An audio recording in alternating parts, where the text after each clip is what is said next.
Blog Talk Radio.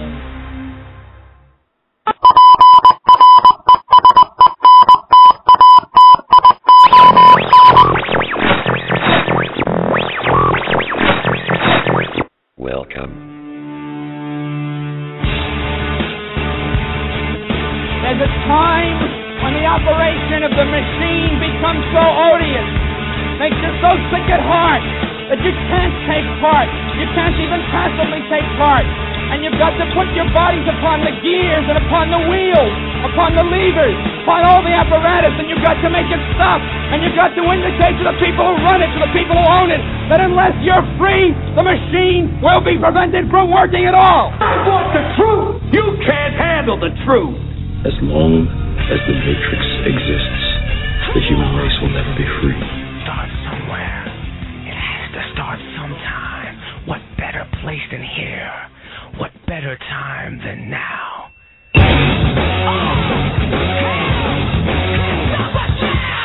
Terrorist! Terrorize this.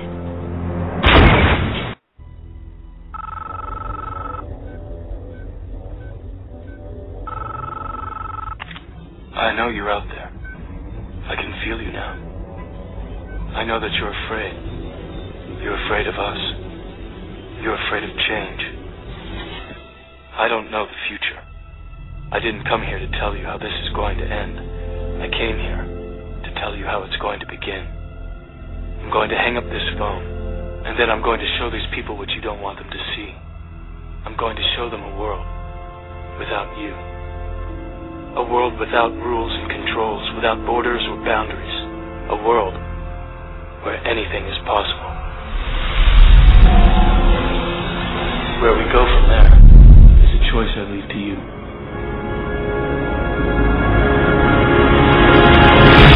That's right. Tell him, Neo. Tell him it's a choice I leave to you.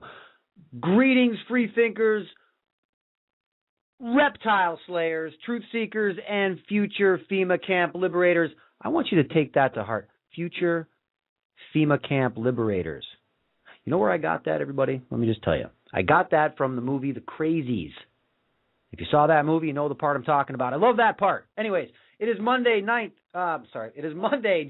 9th, 2012, and you have found yourselves being backed into a corner here on the front lines in this war on our humanity. I'm your host, Darren Stone, broadcasting to you live from the jewel of all FEMA regions. That's right, people, FEMA Region 1. Tonight's call-in number is, can you guess? 917-889-3064. Open phone lines tonight. Feel free to call in and say what's ever on your mind. Because remember, people, getting sentenced to 20 years in the federal pen for feeding a whale is not the time to make your voice heard. So 917-889-3064. We're going to switch it all around. Open phone lines. Anyone can call. So there you go. Something different. All right. I have to tell you, I'm a little out of sorts for this broadcast. Some of you may say, yes, that happens frequently. It does. I can't deny that. I've switched my studio around, and it's just taking a little getting used to. So, bear with me, all right? Plus, I haven't done a whole lot of show prep for this show, but I have some good stuff for you. What do I have for you tonight? I have these things. As you see in the show description, we're going to talk about cops. Yes, we talk about cops often, but there's new reasons to talk about cops, so we're going to talk about them. But a little bit later in the program, my former guest, RadChick, for the Fukushima editions of this program that you guys listen to, well, she's run into some tactile tyranny, meaning she's been harassed by the fuzz. Okay, so we're gonna have Christina come back on. That is the rad chick, Christina Consolo. She'll be on a little bit later with her boyfriend, who is also a truther. And what we will be talking about is their experience they had. I believe it's Monday, maybe a week ago today. They were surrounded outside of Christina's house. They were parked in front of her house, surrounded by 5 cruisers from 3 different police departments. I'm not going to tell you what the official reasoning was that they were surrounded. We're going to let her tell you that. But I wanted to have her back on because it's pretty interesting. You know, I look at this woman and her journey into finding out the truth about how things work. You know, it's been kind of crazy for her. If you remember her bio, I'm sure you don't. She was on her way to doing a lot of, let's say, good things, I guess, if you're living in the Matrix, meaning she was on her way to have a nice career, make a lot of money, and do everything, all the things she dreamed of doing while she was in all that schooling for those things. Well, something unfortunate happened, caused her to be out of work for a while. That led her with some idle time. She started looking into Fukushima after the event, and she has been on the truth path ever since then. And so I just think it's pretty interesting how she starts at one place in our society, and now she's ended up in the complete opposite place. In my opinion, just my humble, non-important opinion, I think she's in a better place right now. And I think that she would probably even admit that herself. Because the truth, no matter how ugly it is, it's better to know it than to live a lie. That's just the bottom line. That's how it rolls. And you figure that out the older you get. All right. So I have Christina coming on a little bit later to tell her story, what happened to her, how telling the truth and how trying to save people will get you a visit by the authorities. Also, we're going to go over a few articles, but I have some follow-up stuff. But before I get into all that, I have follow-up on the cupcake ban from the TSA, if you guys remember that. I also have a follow-up. Well, actually, this isn't a follow-up. This is a crazy story from down south. So we'll go over that. But first, let me do the regular plugs. Okay, a couple things. For the new listeners, check out the website, frontradio.net. Lots of groovy stuff. Check out Live Earth and Sky Tools tab there. All your real-time weather and disaster info, everything from radiation to coronal mass ejections, volcanoes, earthquakes, jet stream, diagrams of the solar system. What else is on there? Oh, man, I probably only remembered half of it. So much stuff. Also, support, listen, with this legislation, man, like, well, not only SOPA, you guys know that, right? Stop Online Piracy Act, which has nothing to do with stopping anybody from selling fake Louis Vuitton handbags or making sure that the greedy bastards that make up the band Metallica get every penny that they want. No, it has nothing to do with anything like that. What it has to do with is the stoppage of the flow of information, and then the prosecution of people who provide information. Doesn't matter what kind of information. This is free speech here, right? Nothing illegal. It's just against current ideology. That's all. If you head over to the Front's website, you may notice a new little thing there. It's kind of small. You may not see it. It's a little chip-in button. Look, I know I say if you make a donation of $20 or more, I'll send you a T-shirt. I've had people email me and say I don't have $20. I'm like, look, it makes me feel really bad. I don't want anybody who's hurting for money, or to feel bad if you can't send anything to this show. Really, don't worry about it. Okay. I just figured in order for people to want to part with some hard-earned cash, I'd at least give something in return, and that was a T-shirt. So you can donate anything. You can donate nothing. I'm a softie, man. If you write me an email and you just ask me, say, hey, I listen to the show all the time. I've been listening since the beginning. I just found you and you're great. Whatever you want to say, I'll probably send you a T-shirt. That's the truth. So, what else do we have? Oh, if you want in on the Front's newsletter, we've sent out 2 so far. Just shoot me an email at thefront@live.com, thefront@live.com, and just write newsletter. That's the basics. If you just write newsletter, that's good enough. If you want to say something else, that's fine too. And I will add your email list to the your email to the email list. That's what I would do. Okay. And just let me plug a few pages. RadChick, I have to do it. She's on tonight, so I have to. RadChick on Facebook. Check her out for your up-to-date radiation info coming out of Fukushima, because it's not looking good. It's actually looking a lot worse. We got some information today, and I'll have her, actually I'll try to remember to have her talk about this. It's starting to come to light that, Fukushima Daiichi is not the only nuclear plant over there in radiation. Oh man, slipped there. In Japan, no, they have a bunch of them just like we do. And it seems that there may have been many problems with many of these nuclear reactors. So the information on that it may be trickling out. I don't know. I saw a quick bit of info on it today, and we'll talk to her about that along with her story. That's a little later in the program. Also, if you're on Facebook, we have a fledgling truther page out there, Behind the Curtain. Check that out. Go over there and like it. And of course, all my buddies over at Orion Talk Radio Network, check them out on Facebook and OrionTalkRadio.com. And also, it is Monday, so you know what that means. What the is on tonight at 10 p.m. I have an invite to be on the program tonight. I'm going to play it by ear.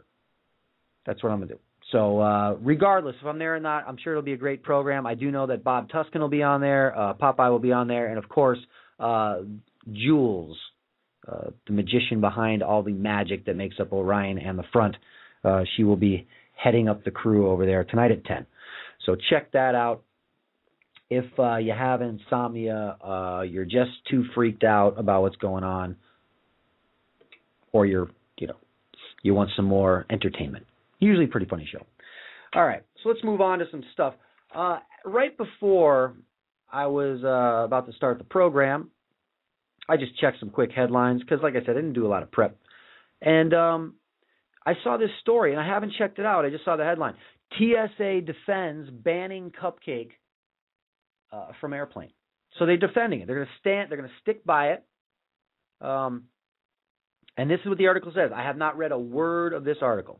All right, so let's see if we can make it through the first paragraph without flying into a tirade or laughing hysterically. And here it goes. Quote, I wanted to make it clear that this wasn't your everyday run-of-the-mill cupcake.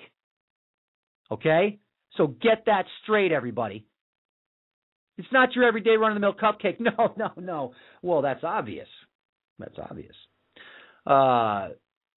This being said by TSA blogger Bob Burns, there's actually somebody out there that blogs for the TSA. And there's a link. I will have to check that out. I will throw this article up after the program. I just grabbed it off the Drudge Report, if you guys want to go over to the Drudge Report and check it out for yourself. So it's not your everyday run-of-the-mill cupcake, and TSA blogger Bob Burns, he wants to make that extremely clear in defending the TSA's quote-unquote cupcake gate. Although he spelled it wrong. He spelled it cupcake gate. According to the story that went viral during the Christmas holiday, you guys remember this? Remember that woman, what was her name, Rebecca Haynes from Massachusetts, bought 2 cupcakes that come in a mason jar with a label and a pretty string on it and stuff. She flew out to Colorado, no problem flying from Massachusetts to Colorado, but when she tried to take the second cupcake back to Massachusetts, the TSA in Denver were having no part of it. Well, it wasn't your everyday run-of-the-mill cupcake. So why should they have a part of that, right? It got confiscated.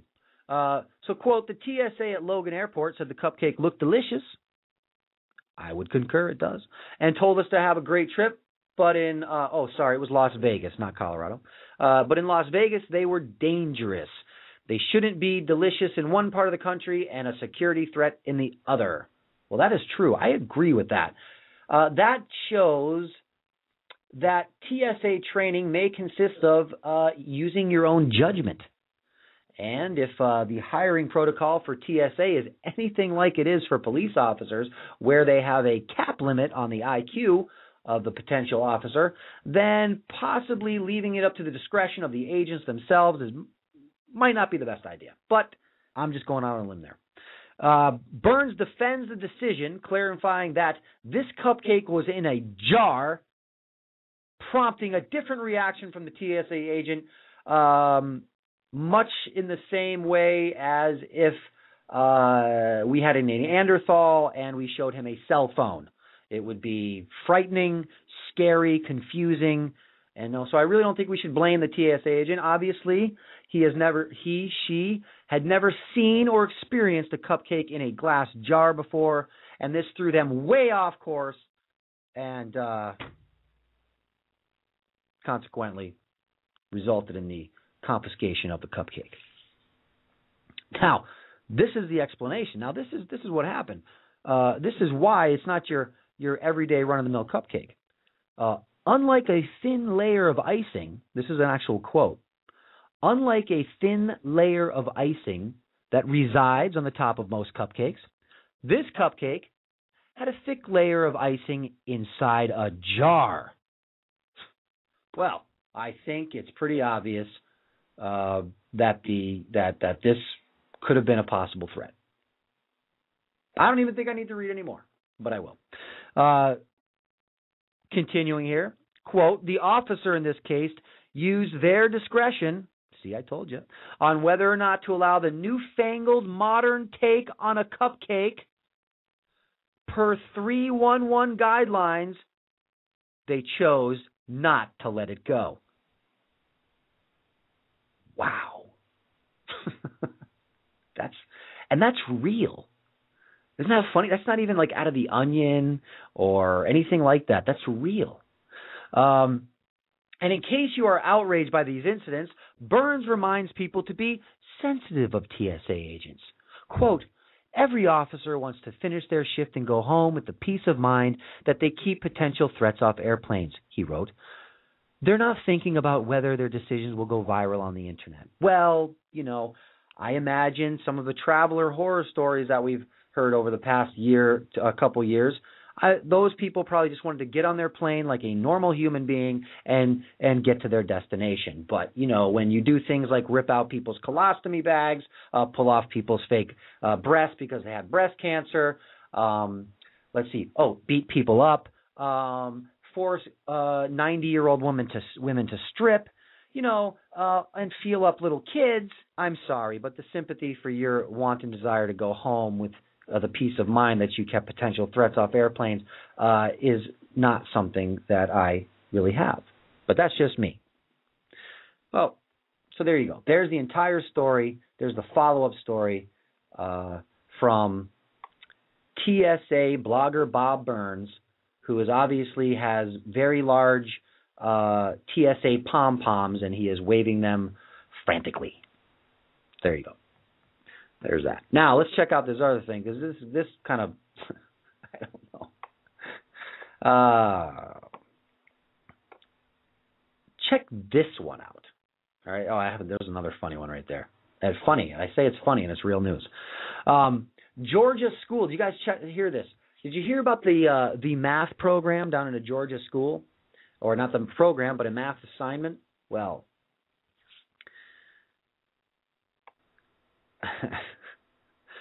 Georgia school math assignment references slavery and beatings. Now, keep in mind that this Georgia school is predominantly black and Hispanic. 5% of the kids that go there are white. So before anybody starts screaming racism, it's not that. I don't know what it is, but it's not that. Here it is. On Wednesday, 9 third-grade math teachers at Beaver Ridge Elementary School were attempting to do a cross-curricular activity. Well, see, that's where the confusion set in right there. You can't mix the two together. Math and slavery in this day and age just really doesn't go. But they attempted to do a cross-curricular activity with a book the children had read about abolitionist Frederick Douglass in their social studies class. I'm going to tear him up on this one. District spokeswoman Sloan Roach told CBS Atlanta that the math problems in the assignment involved some of what the students learned about Douglas. 4 of the 9 classes wound up sending the assignment home with the students, but when the parents were going over the students' homework, they became appalled at the nature and the language of the 2 questions in particular. The first asked, here's one of the first questions. The first asked, each tree has 56 oranges on it. And that would be a genetically modified tree, kids, because they would all be the same. Each tree had 56 oranges. If 8 slaves picked them equally, then how much would each slave pick? That's one question. I don't really see the purpose of cross-curriculum in this like this. I don't see how that. I don't see how the use of the word slaves and having them work for these oranges. I don't see how this really makes the math any more relevant to the kids. Do you guys? I don't know. The other question said, if Frederick got 2 beatings per day, how many beatings did he get in 1 week? Well, I don't know. Did slaves only work Monday through Friday? Did they get the weekends off? Am I dealing with 5 days, 7 days? I don't know. But here's my real question. If these questions were this cross-curricular curriculum was trying to mix math and what the slaves, jeez, I told you I wasn't prepared. But that is the truth, actually. What the slaves were learning, if the cross-curriculum with the math and this abolitionist, why didn't they use a question like, well, if 3 slaves were freed every day of the week, how many slaves got freed by the end of the week? It has nothing to do with freedom. These questions aren't referring to the slaves becoming free or the abolition of slavery. These questions are referring to slaves working and then slaves getting beaten. Now, of course, you can imagine the school is now backpedaling and, oh, my goodness, that's not what we meant, and blah, blah, blah, blah, blah, blah, blah, blah, blah, and all the normal political rhetoric and backpedaling and politically correct wording was used in the apology. We'll see if there's a follow-up to this. I don't know. But anyway, thought that was a pretty crazy, and you would think, I don't know. Just silliness. And then we have this other headline here. Let me see. Where is it? Oh, UK police. Now, we all know about the conspiracy theory line of thinking and the plotting supposedly to have a bomb go off at the London Olympics, right? We've all heard that in the conspiracy realm. Well, here's a headline: UK police smuggle fake bomb onto London Olympic site. And the headline under it says, UK to get ready for when they smuggle the real bomb onto London Olympic site. No, I made that second part up, of course.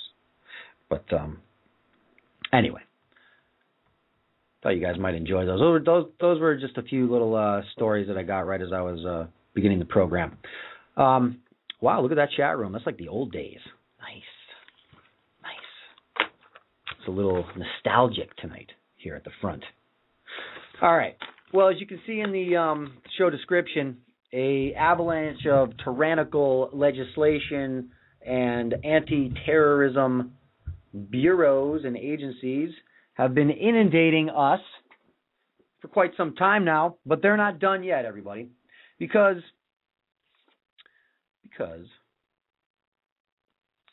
we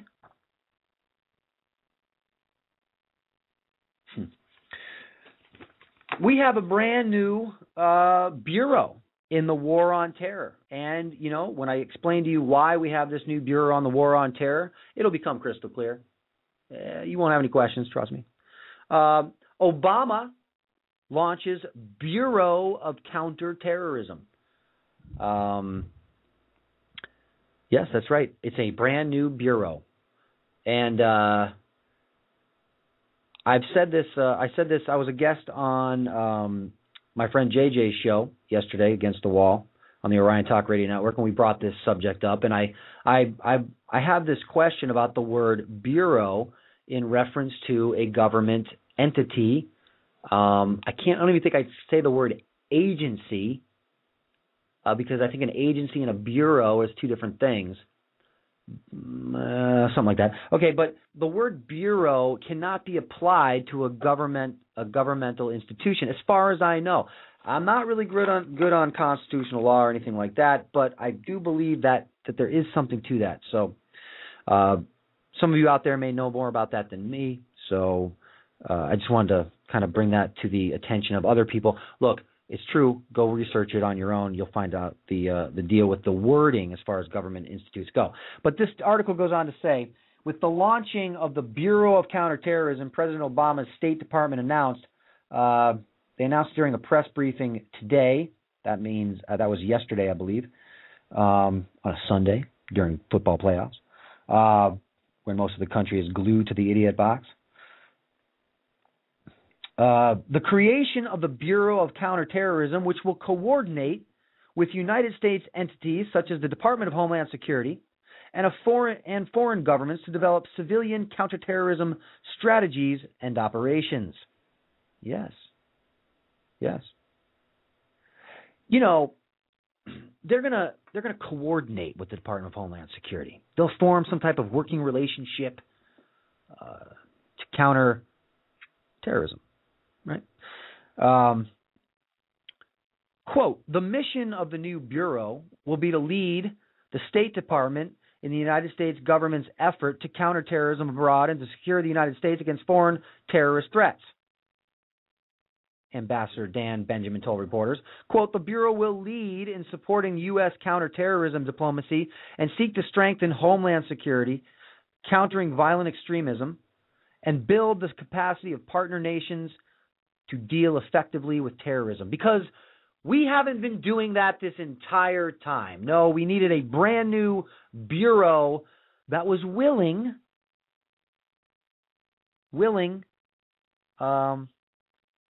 to lead the State Department in the U.S. government's effort.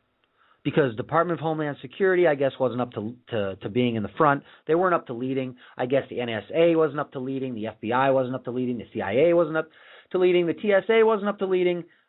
No branch of FEMA was up to leading. What else do we have? Northcom.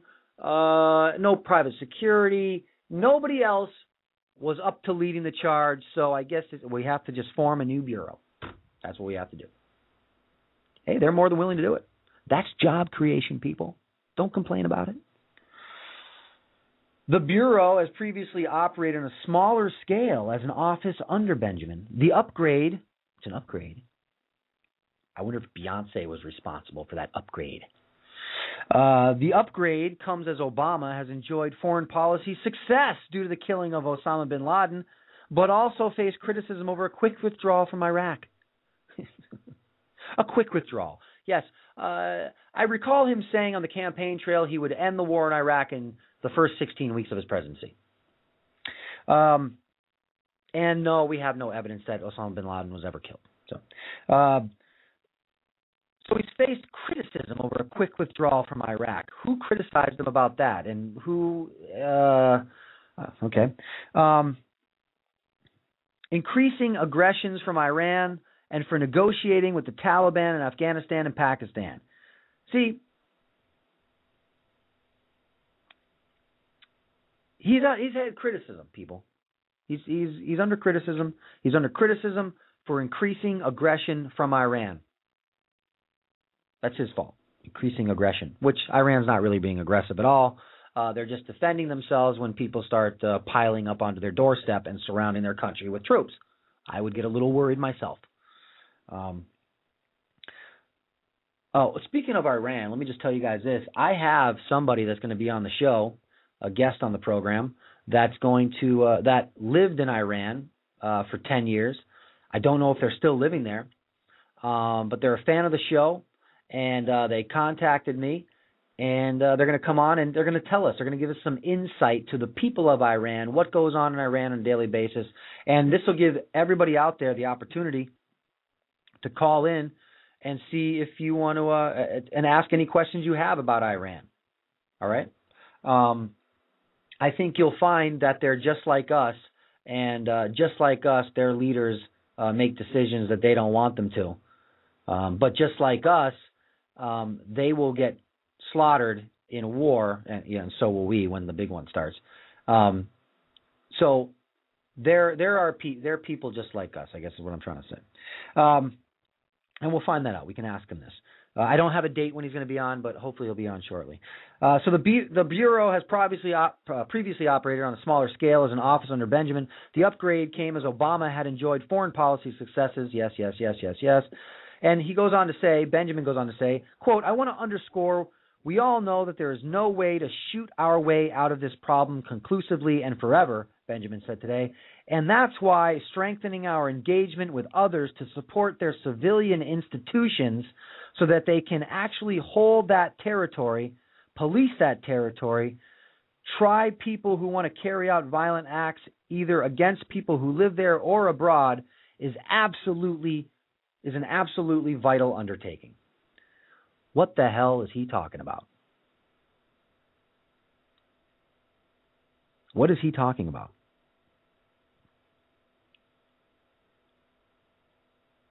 Strengthening our engagement with others to support their civilian institutions. Civilian institutions. Anybody have an idea what a civilian institution might be? There's no test. I can't think of it at the moment. The Bureau will focus on foreign terrorists, but their activities have some bearing on domestic security. It collaborates with the Department of Homeland Security to work jointly to stop terrorist travel. Oh, we all know what that means. That means more love in the TSA line. To improve aviation security, again, because we all know terrorists have a huge fetish for commercial aircraft. I mean, if I was a terrorist, I know that I'd be, hell-bent on using an airplane and trying to get through all the ridiculous security at the airport just to carry out an attack. I mean, I wouldn't just drive my car down a major artery at rush hour and toss a roadside bomb out the side or plant one in the wee hours of the morning and nobody's looking. No, I would try to smuggle explosives onto a plane. That's what I would try to do if I was one. But I'm not one. I'm just playing devil's advocate. So, it's all to improve aviation security, for instance.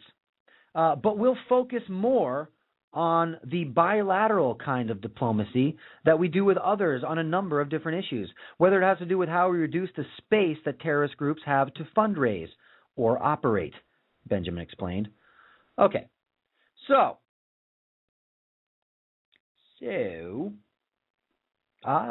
civilian institutions.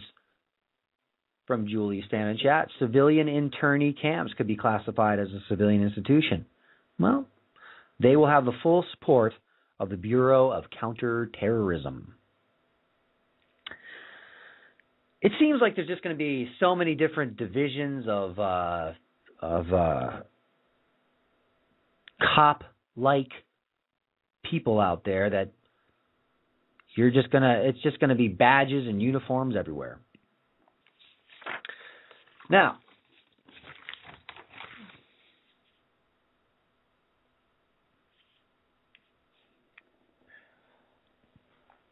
comment in the chat room. All civilizations need cities writing advanced technologies, specialized workers, and complex institutions, which is, and organized leadership like a government. All civilizations.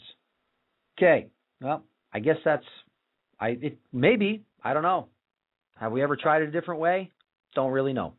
But here we go. It goes from bad to worse. Yes, that's what we do here. Homeland Security to monitor journalists. I'm sorry, not to monitor journalists.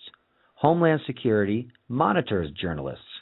Freedom of speech might allow journalists to get away with a lot in America, but the Department of Homeland Security is on the ready to make sure that the government is keeping dibs on who is saying what. Well, now that's kind of a tricky little first paragraph right there, isn't it? Freedom of speech might allow journalists to get away with a lot in America. How do you get away with something if you're free? How does that happen?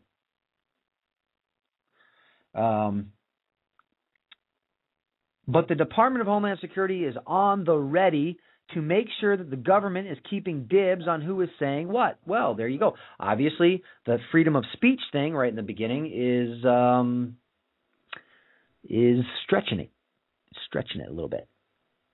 Specifically, the Department of Homeland Security announced that the NCO, which is the National Operations Center, which, by the way, the National Operations Center Media Monitoring Initiative came out of the Department of Homeland Security headquarters in November. Wow, I didn't get the memo on that one. Any of you guys? And Washington has the written permission to retain data on users of social media and online networking platforms. Guess what that means, everybody? Just what we've been saying all along. Facebook is the bait. We took it hook, line, and sinker. So all of you that are fans of pages like The Front and the other 300,000 truther pages on Facebook, if you visited any one of those, liked anything on one of those, shared anything from one of those, commented on anything from one of those, they want to know. That's right. So specifically, the Department of Homeland Security announced that the NCO and its Office of Operations Coordination and Planning. So here's the acronyms. The DHS announced the NCO and the OPS, Ops, can collect personal information from news anchors, journalists, reporters, and here's the kicker, or anyone who may use traditional and or social media in real time to keep their audience situationally aware and informed. How effing dare you try to keep people situationally aware and informed? So guess who qualifies for that? I do.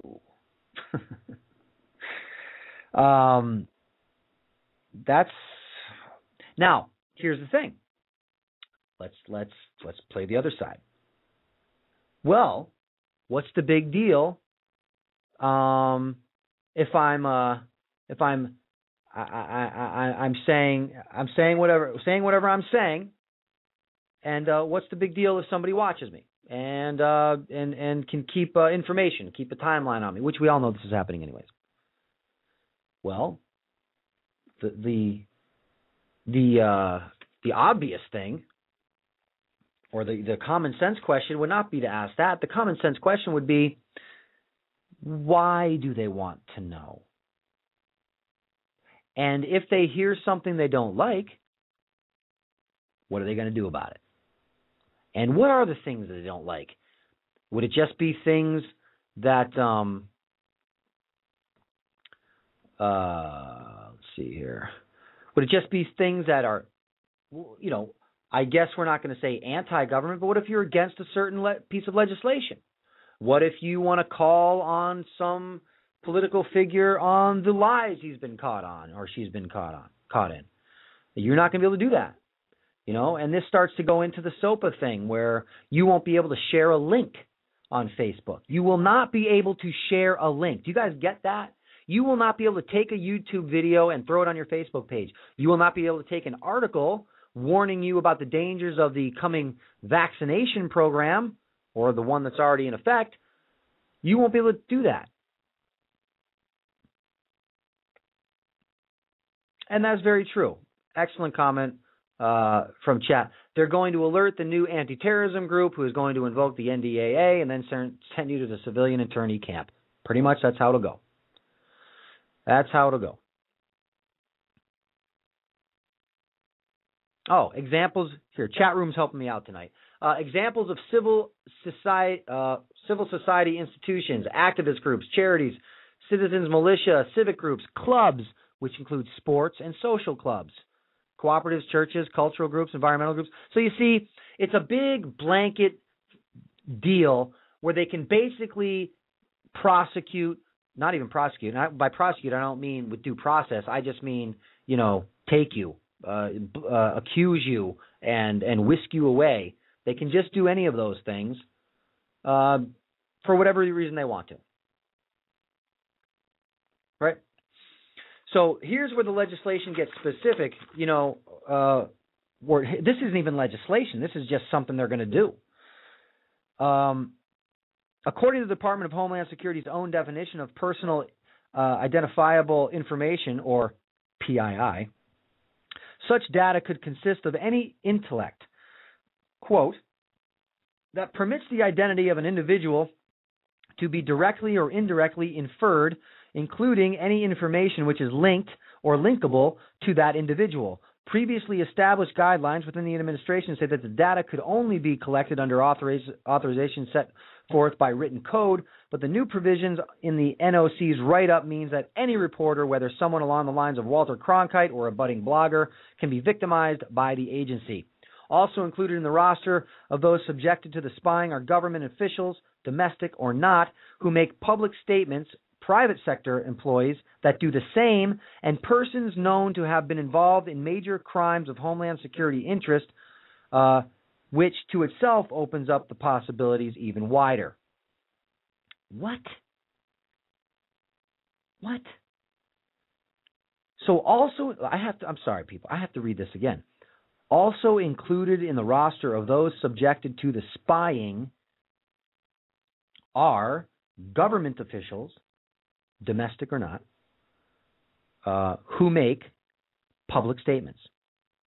Also, private sector employees that do the same. So, if I'm a private sector employee, which that's anybody,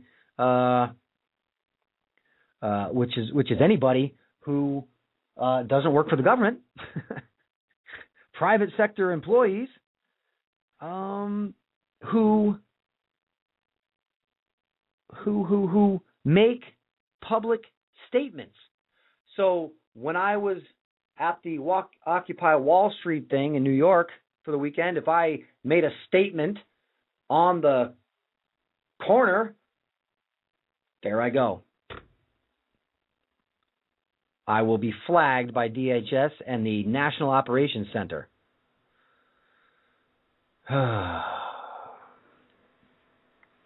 Do you see what this does? No, let me finish. The department says that they will only scour publicly made info available while retaining data, but it doesn't help but raise suspicion as to why the government is going out of their way to spend time, money, and resources on watching over those that helped bring news to the masses. Well, because it's not government news, silly person writing this article. That's why. Which is what you get on your television. You get government news. You get news created by the government and reported by the bimbo of the hour or mimbo of the hour, who spoon feeds you your government propaganda with full face of foundation, eyeliner, and a skirt that leaves little to the imagination. Now, I don't have a problem with that, but don't consider yourself a serious journalist. Not that serious journalists can't wear short skirts. No, that's not what I'm saying. But while you're telling me things, I can't take you seriously because I'm looking at your skirt. I think that's the intent, actually. Anyways, I'm going off somewhere where I probably shouldn't be. The development out of the Department of Homeland Security comes at the same time that U.S. District Judge Liam O'Grady denied pleas from supporters of WikiLeaks who had tried to prevent account information pertaining to their Twitter accounts from being provided to federal prosecutors. Jacob Applebaum and other advocates of Julian Assange's whistleblower site were fighting to keep the government from subpoenaing information on their personal accounts that were collected from Twitter. Last month, the Boston Police Department, damn it, and the Suffolk, Massachusetts District Attorney subpoenaed Twitter over details pertaining to recent tweets involving the Occupy Boston protests. The website Fast Company reports that the intel collected by the Department of Homeland Security under the NOC monitoring initiative have been happening since as early as 2010, and the data is being shared with both private sector businesses and international third parties. International third parties.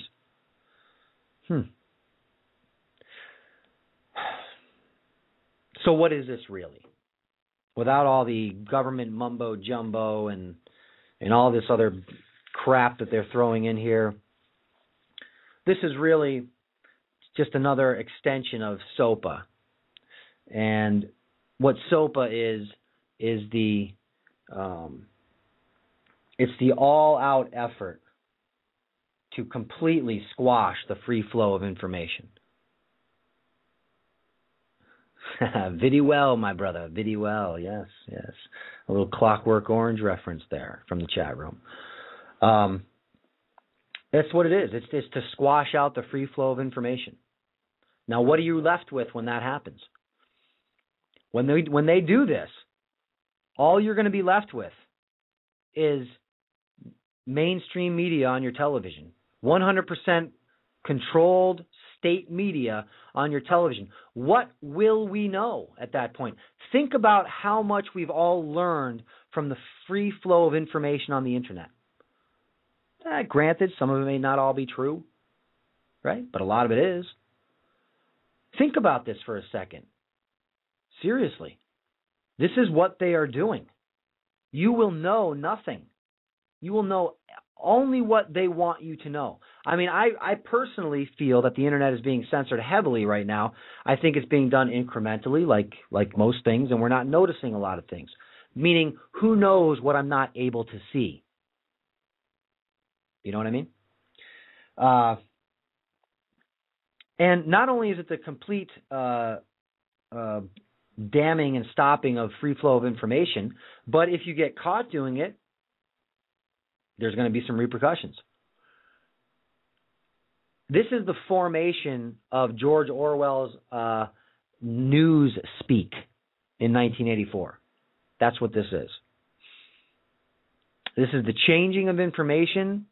It started with being, quote-unquote, politically correct, being politically correct in your speech and all that other garbage. And it's metamorphosized itself into legislation like SOPA and the National Operations Center Media Monitoring Initiative. This is why supporting programs like this is important. And I don't mean, listen, and I say that, I don't say that you better send money or else we're not going to get information. That's not what I mean. Because, look, we all know that, they could take down, Blog Talk Radio. They could take down individual shows. All of you have listened to this program and programs like it. You all hear the audio difficulties that we have broadcasting a lot of times. And I will tell you with almost 100% accuracy that I never have audio issues unless I'm broadcasting a show. And that holds true for most people I know that do shows like this. We never have audio issues, except when we're broadcasting shows. Coincidence? Probably not. Hold on a second. I am getting something. I think we have some breaking news, people.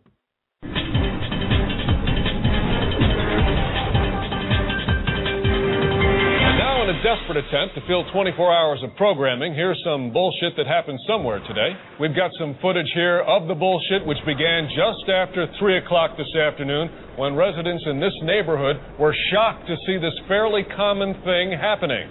An attractive witness described the event in breathless terms. I went to my window and I was like, whoa, there's some bullshit happening. That happened right over there. I'm an older man, so you can trust what I say. Authorities in special uniforms rushed to the scene to stand around while our cameras filmed them. Our reporter Keith Collins joins us now live from the scene of the bullshit through the use of expensive technology. Good to be with you again, Keith. We have a colorful graphic here that shows instances of bullshit like this are on the rise. Is that right? Yes, although why is unclear. Some say it's because of one fucking reason. Others say it's because of some other fucking reason. I talked to this random expert on the subject who told me this thing you're about to hear him say right after he points at a piece of paper. I spent my entire life attending the nation's most prestigious schools to talk about bullshit like this. I'm really just happy to be on TV. Now let's see if we can drag this out a little longer by showing emails written by some of our viewers. I once saw some stuff kind of like the shit you're talking about happen. I have nothing more to add. Another person says, I am angry that things like this happen. I get mad about every bullshit thing I see. So obviously a lot of opinions there to make this story seem somewhat meaningful. Oh, absolutely, Glenn. This bullshit has some broader implications. Here's a list of tips on how to avoid bullshit happening to you. And here's some footage of Congress. Yes, I see that. Well, thank you, Keith. Let us know if there are any updates on this bullshit story from there. There's no way there will be. Very good. We'll check back with you in an hour anyway. I'm just some fucking guy. When we return, we'll look at live footage of a car chase taken from a helicopter and free associate about what's going on. Oh, man. That's from The Onion. I'm sorry. I had to do it. Look, I'm trying to kill a little time, everybody. I'll admit it. But that's funny. You know why it's funny? Because it's true. It is totally true. It's how they orchestrate the news programming. It's just hysterical. An attractive witness, to capture your attention. An old man because you can trust what he can say. I don't know. I think it's pretty funny. Anyway, let me see here. Contact my guests for later in the program. See if these guys are almost ready. And if they are, we'll get onto that. If not, we will kill some more time. But I just needed a little comic relief there, you guys. I'm sorry. I apologize for trying to make you laugh. What we do have, though, is the complete suppression of information and free speech. And, when I was on my friend's show yesterday, I had to say, why are we always surprised at this stuff? We act like we're surprised at each incremental step, against us. But we shouldn't be surprised. We should expect all this, And so if you can expect it, then you know what's to come. And I'm really, I have to be honest with you guys, I'm really to the point where we have to do something radical in order to stop this. We do. But we're not going to go on to that now. We're going to get on to my guests, that we can save that for another show, maybe prevent me from saying something I shouldn't. Now that the National Operations Center Media Monitoring Initiative is in full swing. So, let me. Oh boy! All right. Let me see if I can dial up RadChick right now, and let me see if I can get RadChick's boyfriend, who was there at the same time. RadChick, are you on the line? She's not on the line yet. All right. Let me dial up RadChick right now. Oh, I can hear myself. Man, I sound good. Let me see if I can get RadChick. Hey, can you guys turn that down over there, please? Yeah, hold on a second. All right. There. And I got Dan the man. All right. I've got everybody on the line. You got me? I have you. I have you, sir. I have you. There we go. All right. Hey, man. Hey, man. Whoa. Okay. We all good? Everybody good? Yeah, I'm going to have to go to another room. Yeah, we're getting a little feedback there, aren't we? Yep. All right.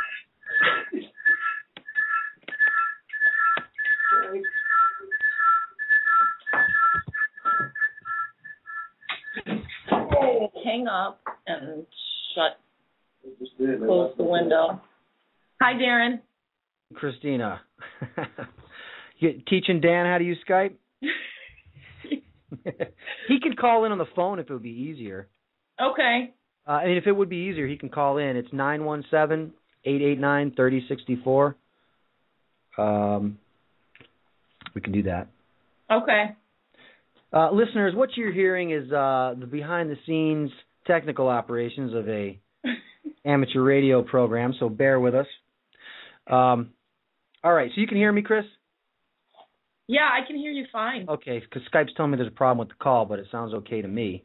All right, so I told everybody what kind of happened to you. I did not give them the details why they said they did what they did, but let me just go over it real quick. You and well, let's wait till I get Dan back. Do I have him? I don't want to start the show without him. That would be rude.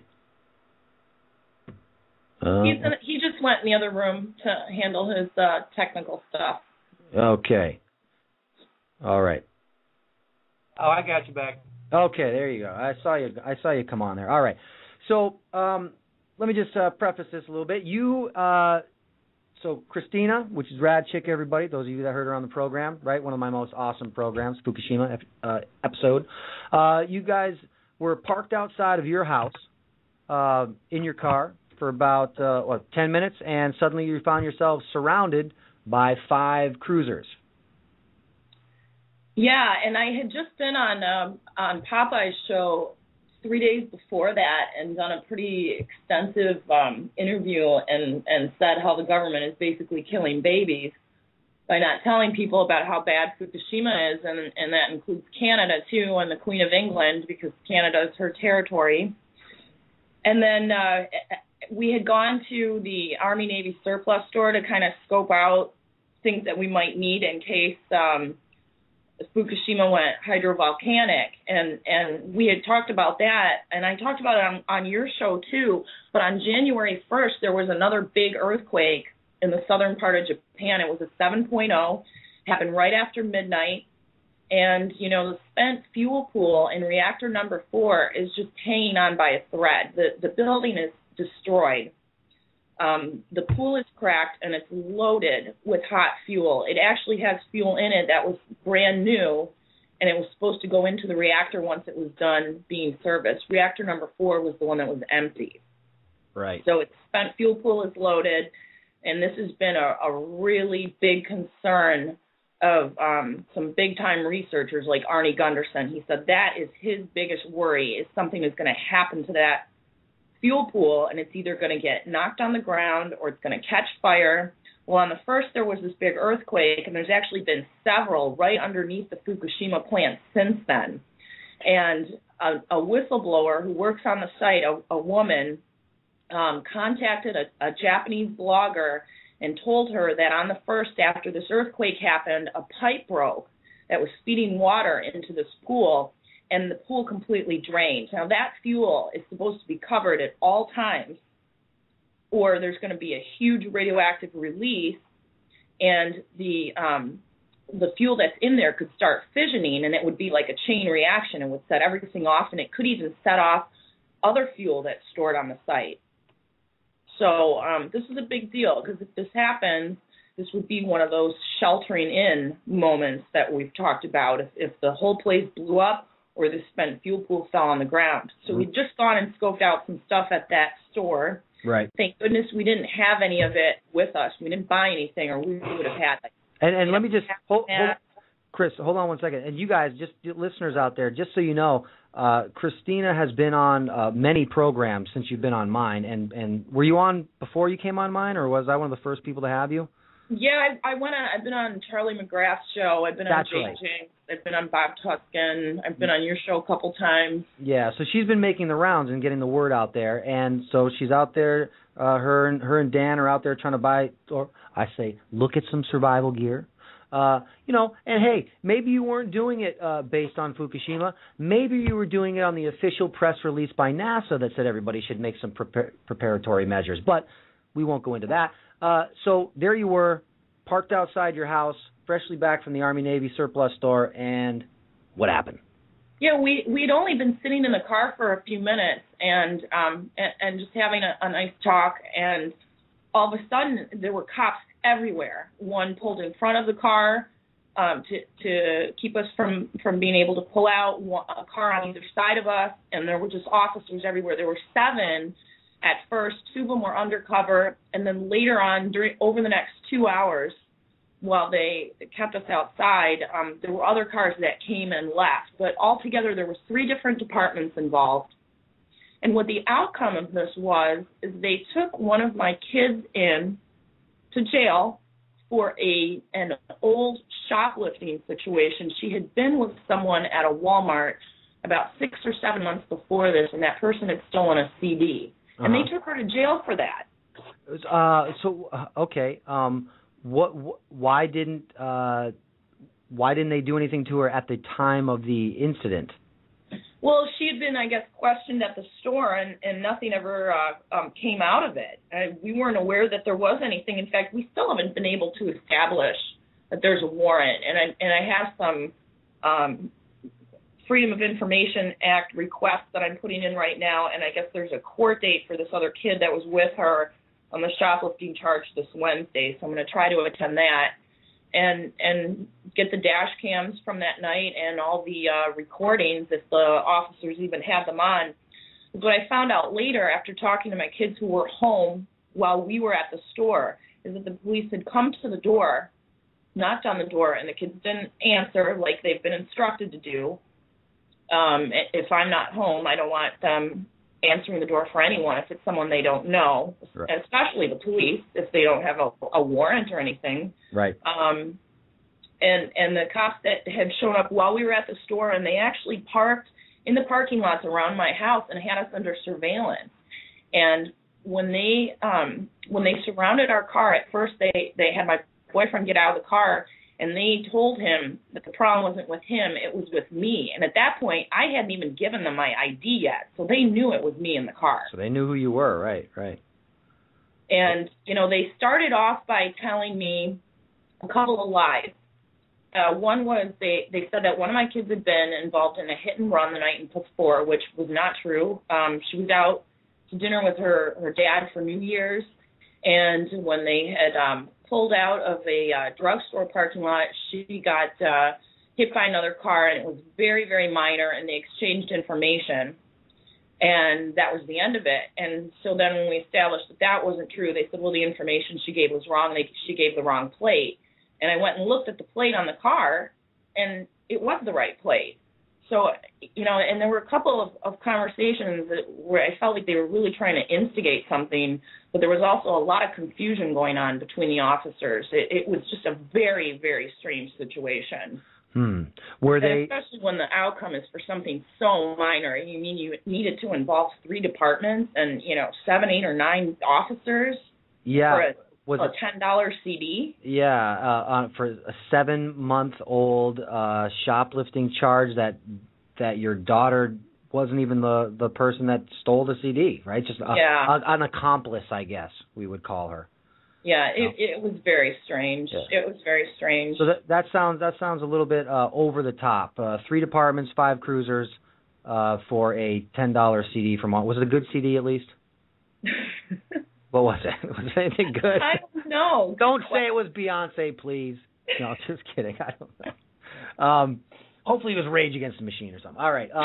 So, Dan, let me ask you, as the man in the situation, were these guys, or were any of these guys acting, tough? Were they trying to instigate? Were they trying to bait you into something?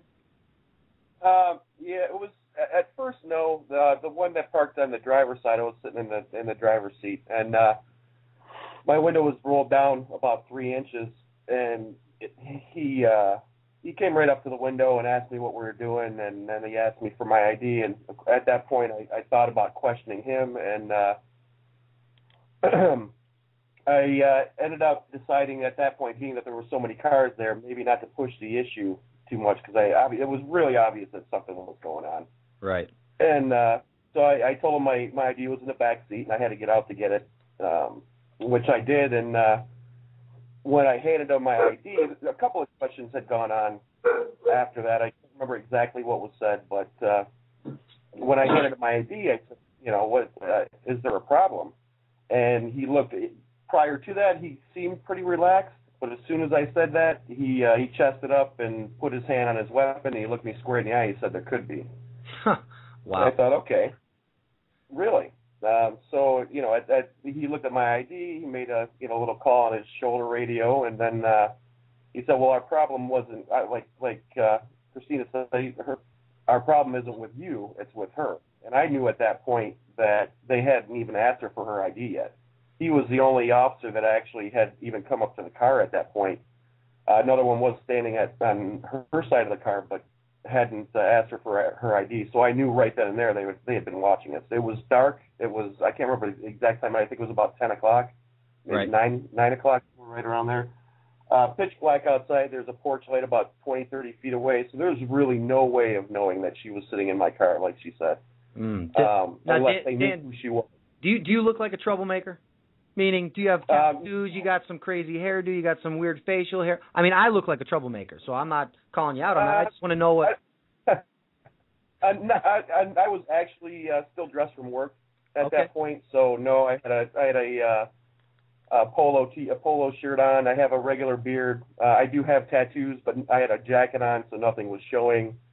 I do have a labrae in my chin, so that was there. I mean, yeah, there's signs that I may look like a troublemaker, but not right offhand. Right. No. And not that warrants anything at all. But and to be honest with you, these days I don't think that even matters anymore. I think if you look weaker at this point, that you'll probably get more crap, easier prey. So you think about this, right? And think about, like, I'm in my early 40s. When we were younger, if this was actually true, if they were there for the reason of your daughter Christina, they probably would have approached you and talked to you, at a more reasonable time, in a more reasonable way, and said, hey, we have to deal with this with your daughter. We have to talk to your daughter, or something like that. You know what I mean? It wouldn't be like SWAT.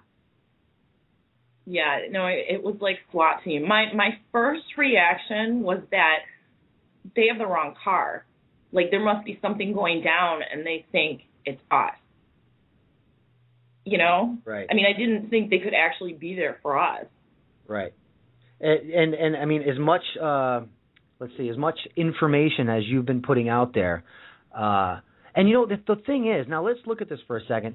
You've been on some radio shows. Now let's get crazy. Okay, we're going to get crazy for a second and say that combined with all the radio shows you've been on, let's just say maybe you reached, and we're going to get crazy, 200,000 people. I don't think you did, but maybe you did. Okay. And then we combine that with RadChick's Facebook page. What do we have? A couple hundred people on there? 300-400? Yeah, we've actually hit about 100,000 people with the Facebook page. Okay. Between friends and stuff, All right.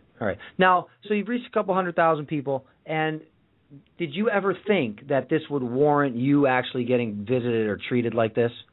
Did you think that you would draw this much attention or that much attention? I hadn't really thought about it, but I had received a couple emails from people recently saying, watch out because you're making some really scary people very angry by what you're doing. Really? Could you or would you want to name the really scary people? They didn't name scary people for me. Okay. And it did make me stop for a second and think about it, but I don't. I don't look at it as really having a choice in the situation. The situation is so much bigger than just me or my family, and it's so important to get the word out there. I'll talk to anybody that'll listen to me about this. The more people we can reach, the better, and all it takes is finding like one person who will have their moral awakening and start putting this on mainstream or putting it on weather forecasts. I've been doing fallout forecasts, and I've been sending them to the Weather Channel and people have been posting them everywhere on news sites. So even if the news people don't pick up on it, the people that are visiting those sites are, and hopefully they'll start saying, why aren't you guys doing this? Hey, did you get any response from the Weather Channel about your stuff? Yeah, Mike Betts likes my post. Oh yeah, I don't know who. I don't watch it, so I don't know who that is. He's like one of the main weather guys, and he keeps liking them when I put them on there, and they're not taking them down. And I've been putting stuff on Rachel Maddow's webpage too, because she's really one of the only mainstream people I've seen talking about Fukushima and talking about it, for real, like what's really going on. Really? But she's not doing it enough. I mean, this really needs to be talked about by everybody right now. I wasn't really a big fan of that guy, Maddow. She's done some decent things, but MSNBC, $800 million bailout from the government. I got to say they're compromised. But so what happened after this? You guys are standing around the car. Dan, you're outside the car. Chris, you're still in it. And so what happened? Did they harass you for a couple hours? And what did they take 2 hours to do? What were they doing? Well, they were. You want to go? Or? Yeah, they were questioning me, and they had me at one point go in the house and talk to my daughter and ask her to come out and talk to them also, which I told her to do. And then they arrested her and frisked her in the parking lot and handcuffed her. And it was like 10 degrees out that night. It was really cold, and she really wasn't dressed for it. And I asked them, can I, because she was handcuffed, can I zip up her coat or something? And they're like, no, we're going to put her in the car. And they had, one of their dogs with them, and the dog was going crazy after her, and it was just ridiculous. It was really upsetting. Like I feel bad for her. Like she was just so blindsided by this, and I have to wonder if it was just done to like show me, well, we can mess with your kids if we want to. I would say that's exactly what happened. I mean, and I think that everybody, if you have half a brain in your head, would understand that. How old is your daughter? She's 18. Okay. Was this a school night, or is she in school? Yeah, it was the first night before they were going back to school after the break. Oh, so the cops screwed her up for a school night. That's nice. Yeah, and it was her birthday at midnight. She turned 19 in jail. Nice. A question out of the chat room is, did they put her in with the canine? Yeah, but there was a separation. They had like a cage in the back seat where the dog went into. Oh, but just have you separated by a metal cage to scare the hell out of you while you're on your way down there. Yeah. Yeah, that's great. That's all. I mean, there was 5 cruisers to choose from. Well, we'll take the one with the dog in it. We'll throw her in there, right? Oh, he was letting the dog go off too. Yeah, he was. Oh yeah, barking like mad. Finally, he shut it up a while later. So what happened to her? Did they keep her long, or what happened? Well, I called the jail after we came in, and I talked to my other girls about it, and we gave them time to get her over there, because the jail they took her to was actually in another county, and they had to meet the police officers like at the county line and exchange her. And she told me in the car ride with these other officers, it was the Sterling Heights Department, they were talking smack about the police department that had arrested her and said, what is going on? This is so unusual. Like, this is a second or third degree theft charge. Why are we doing this tonight? Like, what is the story? And I've had the same kind of reaction when I called to ask about the records and filling out the request forms. The woman that I talked to at the Auburn Hills Police Department, when I told her how many officers were involved and how many don't worry about your dog. I like dogs. Don't worry. Have to make. She was like, what kind of crime was this? Huh. She couldn't believe it either. Wow. So how long did they keep her for? She was only there a couple hours, and I actually called the jail and found out what the bond was, and I went to get her because they didn't let her make a phone call either. How can you do that? They were all watching Family Guy in their control room, and they were still watching Family Guy when I showed up to pick her up. I'm not kidding. Must have been like a TBS Family Guy marathon or something. So they kept her for a couple hours. And now, does she have like a court date now? And we don't have to really get into your daughter's situation, actually. I mean, we don't have to. I'm just wondering. I was just kind of wondering how far they took this thing. That's all. But so. They're supposed to send something in the mail. We haven't received anything yet. All right. And so, I mean, I have to commend you for not shutting up. No, I won't shut up. Really? I mean, that's good. You shouldn't. But a lot of people would have, and I'd really love to know how these guys in your local police department, how that trickled down. You know what I mean? Mm-hmm. I mean, you're exposing things about the nuclear industry on a global scale, and yet you're, whatever little town you live in or town you live in, I mean, these local guys, somebody tells them to do something, and they do it. I'd love to figure out or find out how that all happened. You know what I mean? Well, this is almost textbook. When you look at what some of the researchers went through with the Chernobyl situation, and even with Fukushima, like Christopher Busby was one. He made a recommendation that people in Japan should be looking into supplements, like really inexpensive, like calcium supplements to block strontium uptake into the bones. Yeah. And magnesium to block the cesium uptake in the heart. And he put out this he put out a video about it after he found out that kids were starting to have heart attacks in Japan. This was like maybe in August or September, and he got attacked by people saying, you're just trying to make money off this situation, which it was not his intention at all. There was no way for him to even make money off of that. But, once they put that out there, then he's forced to defend himself. And this takes away from the time that he should be spending researching it and getting the word out. But you get tied up then in this legal stuff. Right. And it takes away from that. And in Chernobyl, there was a researcher named Bandashevsky, and he and his wife did post-mortem examinations on children that had heart attacks, and found that they had heart deformations from the cesium uptake. And as soon as he published that information, the Russian government declared him a terrorist and threw him in jail. And he was in jail for 7 years before a human rights group got involved and actually got him put on house arrest so he could spend time at home. This is just like textbook stuff that happens when you go up against the nuke industry.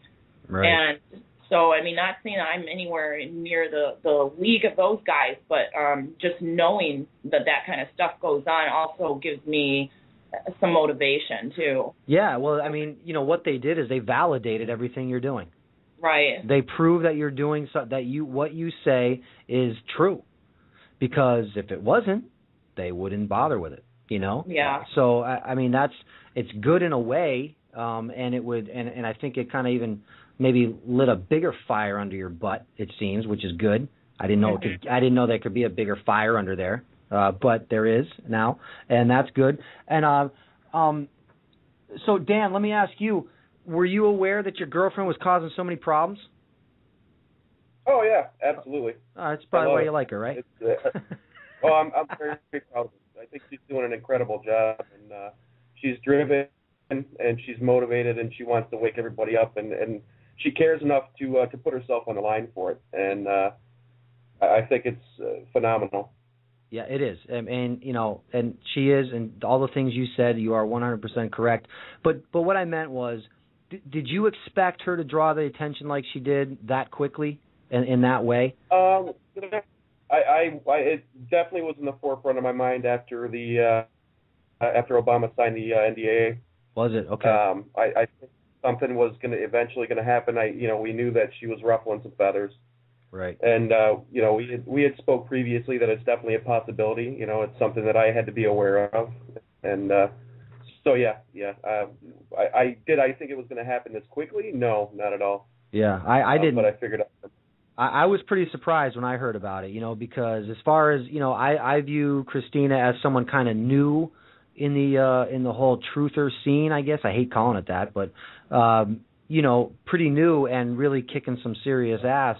And obviously, any of us in this movement who have heard of this happening to other people, it took a while, but the fact that it happened so quick, you're right, man. She really is rustling some feathers, and obviously the information that she's getting out there is true and threatening to the establishment. But did you guys hear? I don't know how long you were listening to the program, but I was going over this National Operations Center media monitoring initiative that came out of the Department of Homeland Security in November. We're just hearing about it now, I guess. But it's basically monitoring what they're calling journalists, but anybody who shares information is falling into this category. And let me just read you really quick here, and I have a point with this, and I hope I don't lose it. But let's see. Specifically, the DHS announced the NCO and its Office of Operations Coordination and Planning can collect personal information from news anchors, journalists, reporters, or anyone who may use, quote, traditional and or social media in real time to keep their audience situationally aware and informed. That's you. That's me. Interesting. Yeah. Yeah. So this on top of Patriot Act, NDAA. Well, it probably applies to everyone in your chat room too, as well as all the other alternative. Exactly, and exactly, and everybody. Right, and my point in bringing this up is with things like this, there's no way that we would ever know anything ever even happened in Fukushima. I mean, we wouldn't even know anything happened if they don't want us to know that. How would we know? Right. You know what I mean? Because we're stuck with Rachel Maddow and Fox and CNN and MSN. You know, that's what we're stuck with, and you know that's completely controlled media. So how would we ever know? I mean, that earthquake could have happened over there, and we may have heard about the earthquake.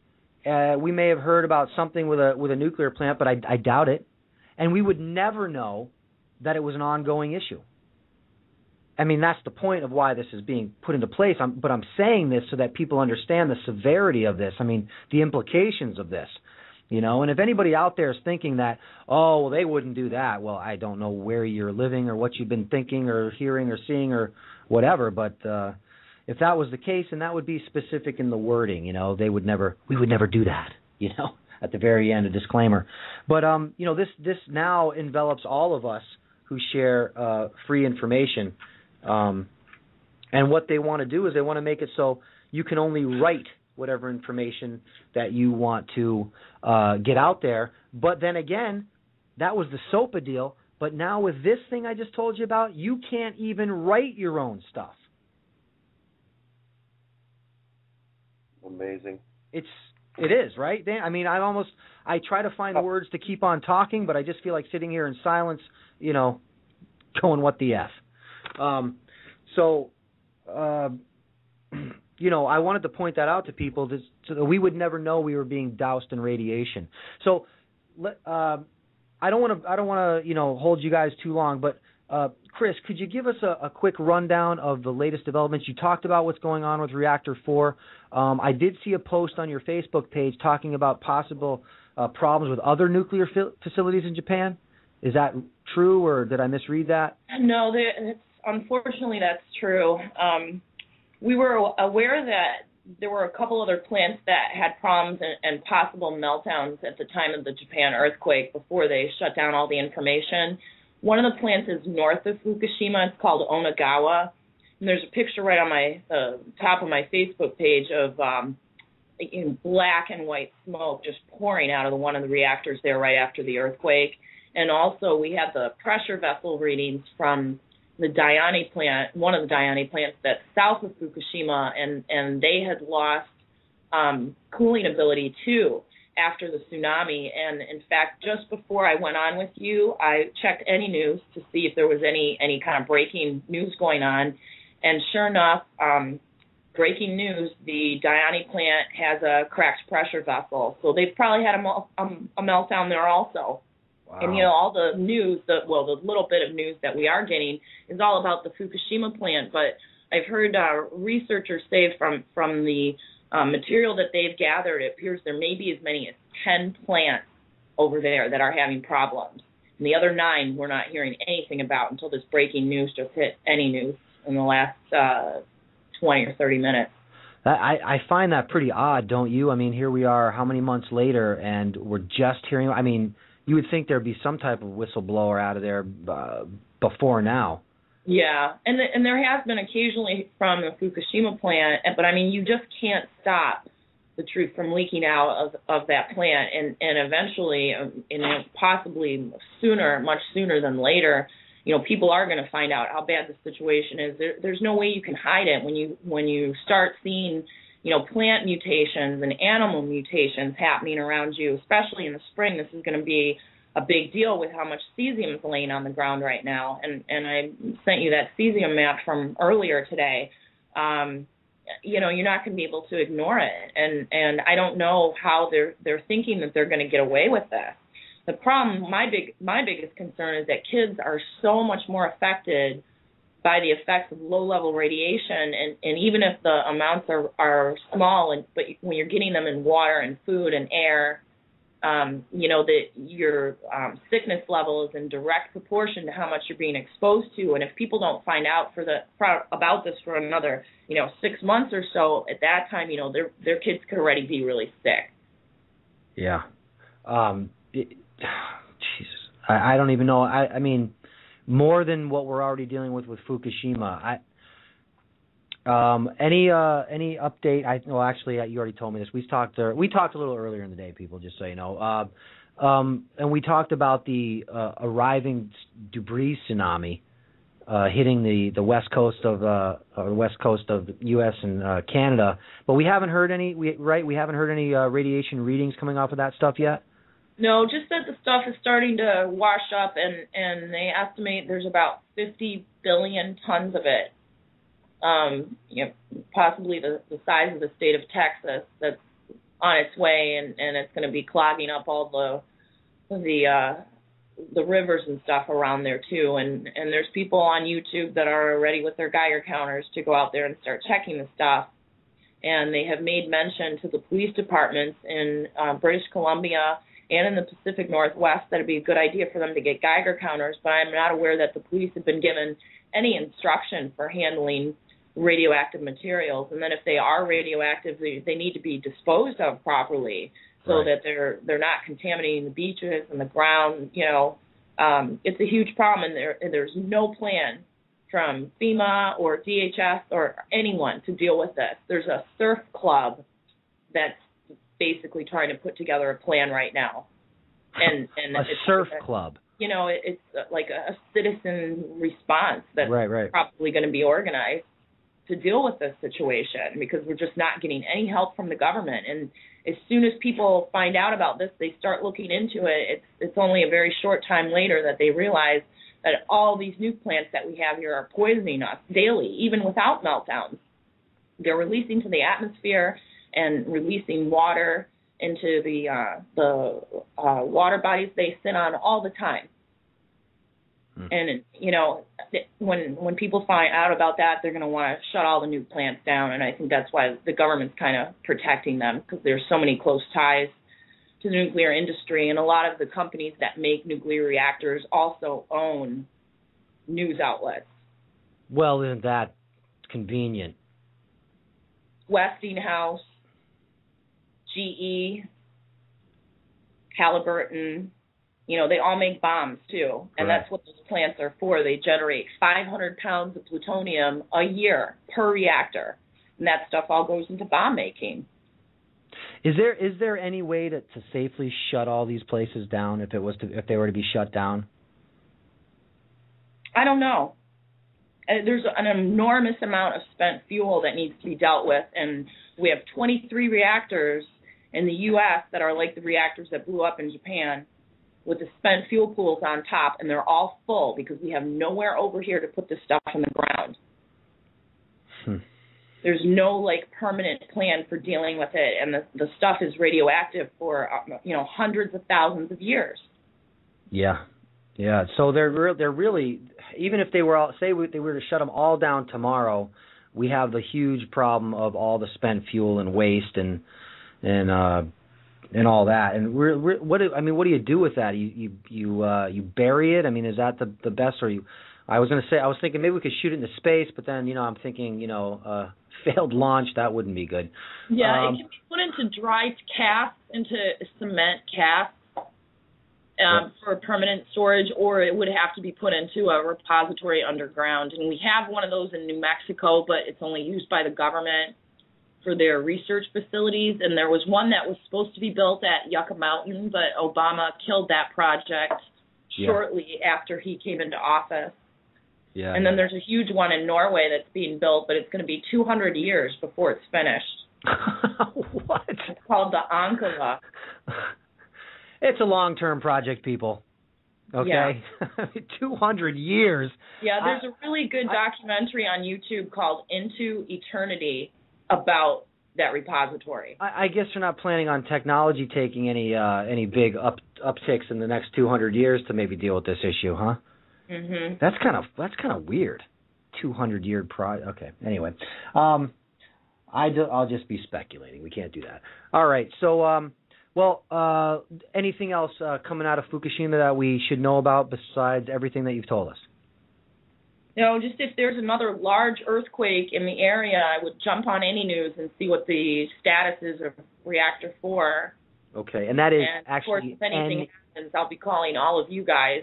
Right. And so we can get the word out as quickly as possible, because it would be a sheltering-in scenario that would have to be undertaken to protect people from the enormous release of radioactivity that would be floating over here. Right, and what she means by sheltering-in situation, everybody, is that you're going to have to stay inside and down underground as far as you can get wherever you are for a significant amount of time.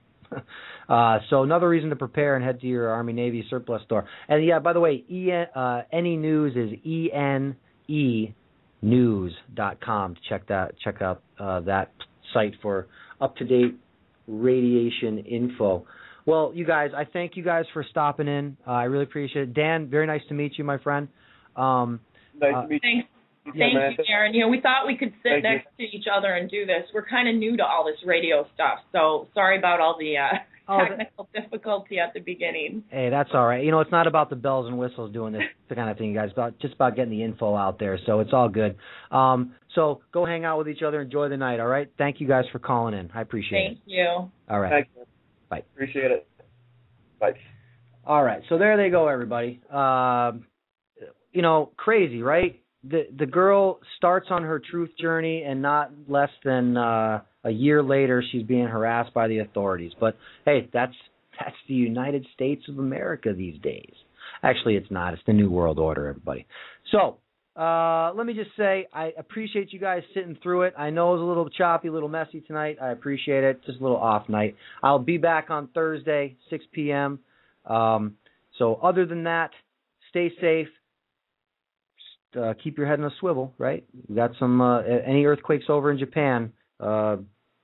Make sure that Reactor 4 has not collapsed. If it has, head underground. Get your bug-out bags ready. So on that note, I'll leave you with these words of wisdom. I'll see you guys all on Thursday. Have a good one. Your choice is simple. Join us and live in peace, or pursue your present course and face obliteration. We shall be waiting for your answer.